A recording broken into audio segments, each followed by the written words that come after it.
Okay, I've got the rice inside the bag, and you'll notice I have, I don't know, maybe 3 or 4 inches of material here. You have to leave, the book even for that comes with the FoodSaver even recommends leaving 2 to 3 inches here, because one thing, it allows you the room to get it into the sealer here. It has to go over the sealing strip and into this little chamber, especially if you have liquids. And also that gives you a little room in case in the future you want to open the bag, use parts of it, and then reseal it. You know, you don't want to use it all at one time. Alright, but one thing I do is I always add oxygen absorbers inside my dry goods, because I'm trying to store this stuff long term. I want this to be on the shelf anywhere from 10 to 20 years if possible. So this unit will suck all the oxygen out, you know, as much as possible. There's still a little left in there, so I always take one of these and I put it down inside. And usually where I can kind of see it there. Alright, so the first thing you do is I always put it, there's a kind of a rough side and there's a smooth side, so I always put the smooth side up. And then I lay the unit out, or the bag out over the unit edge here. And then I kind of smooth out the material as much as I can. And then I put the edge down inside that little tray, and that helps hold it down. Make sure it's flat across that strip. And you also want to make sure, like this rice is trying to come out a little bit on the bag. Maybe I cut it a little bit too short, but it's easier if the material that's inside the bag is kind of below this lip. It just helps hold it in place. So I'm going to try that one more time. Take it down in there.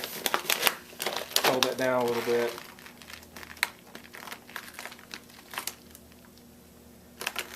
And really, it's not that hard. It's just trial and error. You get it figured out after a while, and you kind of get in the groove when you do several bags at one time. So now I've got that smoothed out, got it into the tray a little bit to hold it down. It's across the sealer strip here. So now I'm going to close the unit, and I'm going to put it on operate, and this time I'm going to hit the vacuum seal button.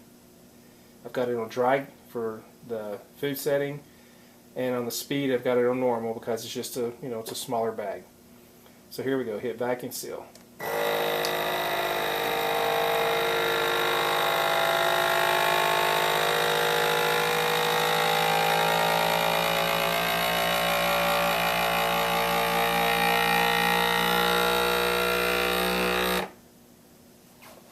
Now the red seal button's on. It's done.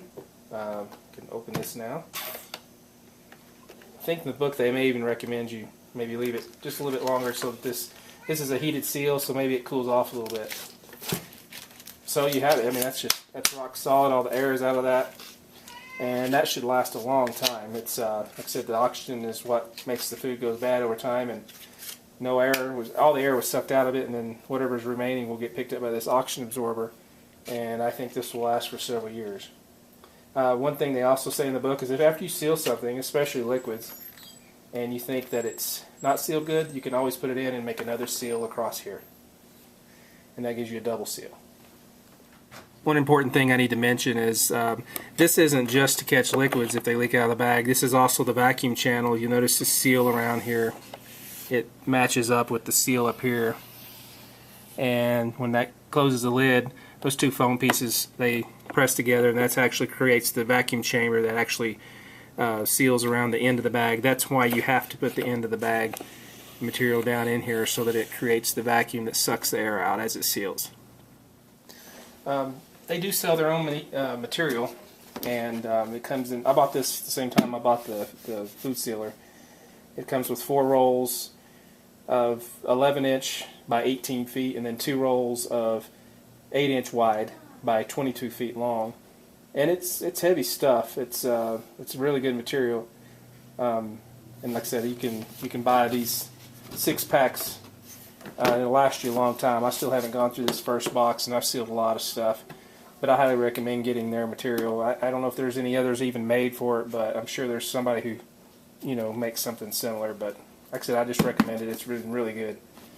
So when you're done, said, this thing has a, you know, if you want to store it on your cabinet, on your countertop, you know, it does fold up for easy storage.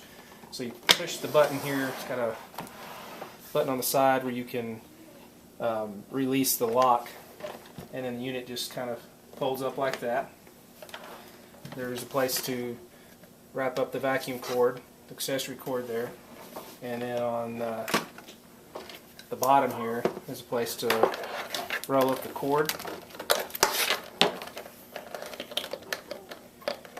And just like that, and just like I said, it stores easily on the countertop if you want to do that, or inside your cabinets, and it takes up very little room that way. Folds up nice and slim. Okay, I just want to show you kind of a variety of things that I seal with this unit. There's pinto beans, again with the oxygen absorber right there. Do a lot of fishing, so there's different kinds of fish that I've sealed, and it does a really good job. I mean, these things, it's airtight and there's no frost on here at all. It does a really good job of sealing the fish. And also, you know, always put the date and stuff on here, and with a Sharpie, makes it easier to identify some of the meats and let you know if it's, you know, how long it's been in there. Just want to show you an experiment I did when I first got the unit. I sealed this about the same time, exact same day, and this one was vacuum sealed, and this one wasn't. And notice all the frost that's formed on this meat, and that's, you know, I don't even know if that's edible anymore, honestly. Look at the meat, it's kind of really dried out.